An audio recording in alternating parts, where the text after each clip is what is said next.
آپ سوچیں کہ اس سعادت والی ادا کے لیے زندگی میں حضرت حسین نے کتنی مرتبہ ہاتھ اٹھا کے، نظریں جھکا کے، دامن پھیلا کے، آنسو برسا کے اللہ سے یہ دعا کی ہوگی، اللہ مجھے شہادت دے دے، اللہ مجھے شہادت دے دے، اللہ مجھے شہادت دے دے۔ ایک معمولی چھوٹی سی نیکی کی توفیق کے لیے اللہ تعالیٰ 70 مرتبہ اپنے گنہگار انسان کی طرف دیکھتا ہے، تب جا کے اس کو نیکی کی توفیق ملتی۔ پھر آپ اندازہ کریں کہ جو نیکیوں کی انتہا شہادت ہے، اس شہادت کو جب حضرت حسین مانگتے ہوں گے، طلب کرتے ہوں گے، دعا کرتے ہوں گے، درخواست کرتے ہوں گے، روتے ہوں گے، ان کی طرف عرش والا کتنی مرتبہ رحمت کی نظر ڈال رہا ہوگا، کتنی مرتبہ رحمت کی نظر ڈال رہا ہوگا، اس چہرے پہ کتنے انوارات برستے ہوں گے، کتنی برکات نازل ہوتی ہوں گی۔ بے مثل اور بے مثال چہرہ حضرت حسین، مانگ کے دعا قبول ہوئی ہے۔ ہم تو اس راستے پر چل پڑے کہ جس راستے میں ہمارے رویے اتنے منفی چلے گئے، بہت ڈر لگتا ہے کہ ہمارے رویوں سے معاذ اللہ بعض مرتبہ یہ بات ظاہر ہوتی ہے کہ شہادت کوئی بہت بڑی مصیبت اور بہت بڑی بلا اور بہت بڑی آفت، اور شہادت کوئی ہیبت ناک، ہولناک، خطرناک، غضبناک، کوئی تباہی بربادی، معاذ اللہ اس کا نام شہادت ہے۔ ایسا نہیں ہے۔ شہید کو جو کٹنے میں مزہ آتا ہے، وہ مزہ مجھے اور آپ کو جنت میں بھی نہیں آئے گا۔ ہائے، یہ تو وہی بتا سکتا ہے کہ اس کو کٹنے میں مزہ کیا ہے، جلنے میں مزہ کیا ہے۔ جفا جو عشق میں ہوتی ہے وہ جفا ہی نہیں، ستم نہ ہو تو محبت کا کچھ مزہ ہی نہیں۔ جتنا سرور، جتنی لذت ایک شہید کو شہادت کے وقت ہوتی ہے، اس کا عام انسان سوچ بھی نہیں سکتا، تصور بھی نہیں کر سکتا۔ یہی وجہ ہے کہ ہر شہید کی آخری ادا کیا ہوتی ہے؟ مسکراہٹ ہوتی ہے۔ یہ تو 1400 سال 1300 سال پہلے کے شہیدوں کی بات کرتا ہوں۔ اس دور میں بھی جو حق کی راہ میں لڑتا ہے، اور لڑنے کے بعد جب اس کی میت لوگوں کو دکھائی جاتی ہے تو اس کے چہرے پر ایسی گہری مسکراہٹ ہوتی ہے کہ انسان کہہ اٹھتا ہے، اللہ اگر یہ موت ہے تو ہمیں بھی یہی موت چاہیے۔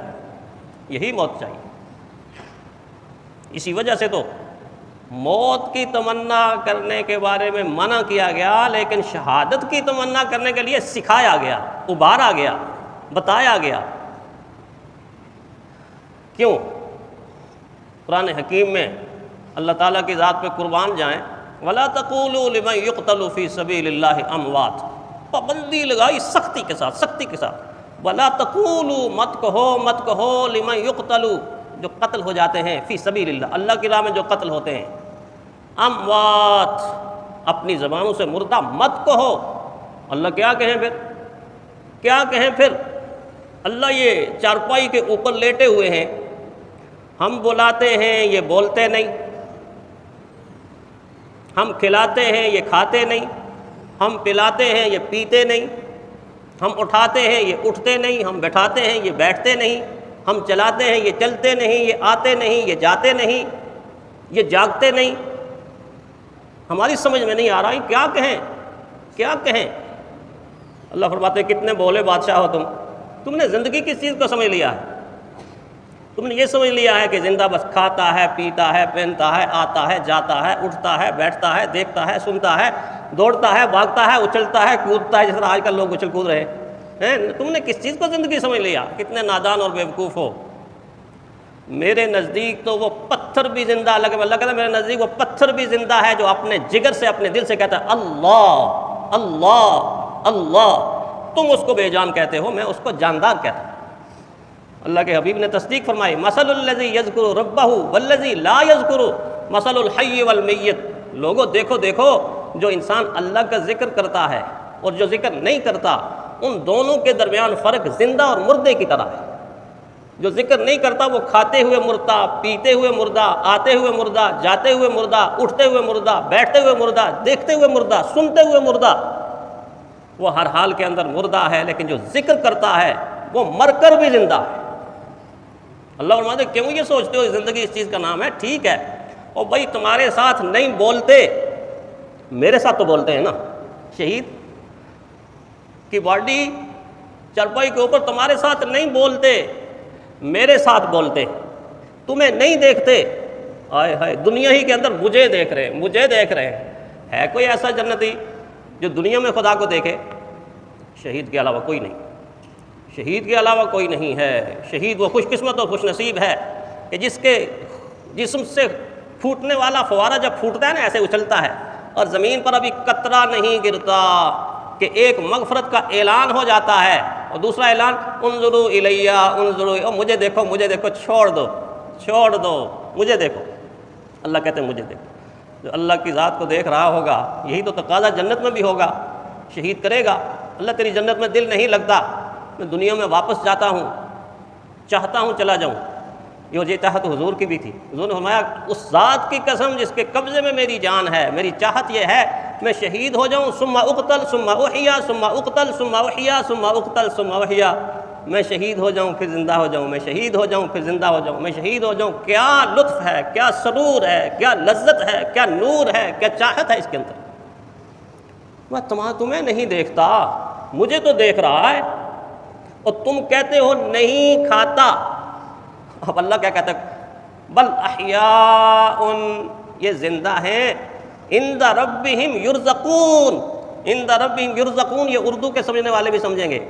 اور یہ میرے پاس آگے میرا کھاتے ہیں، تمہاری ہنڈیاں نہیں کھاتے، تمہاری بریانی نہیں کھاتے، تمہاری مٹن کڑھائی نہیں کھاتے، تمہارے پراٹھے چھوڑے نہیں کھاتے، میں ان کو جنت کا رزق دیتا ہوں، اب یہ میں دیتا ہوں اور یہ کھاتے ہیں۔ یہ شہادت کا رتبہ ہے، یہ شہادت کا منظر ہے۔ تو میں عرض کر رہا تھا کہ شہید کی زندگی کی آخری ادا مسکراہٹ ہوتی ہے، اس لیے کہا نا کہ مصائب میں الجھ کر مسکرانا میری فطرت ہے، مجھے دشواریوں پہ اشک برسانا نہیں آتا، مجھے دشواریوں پہ اشک برسانا نہیں آتا۔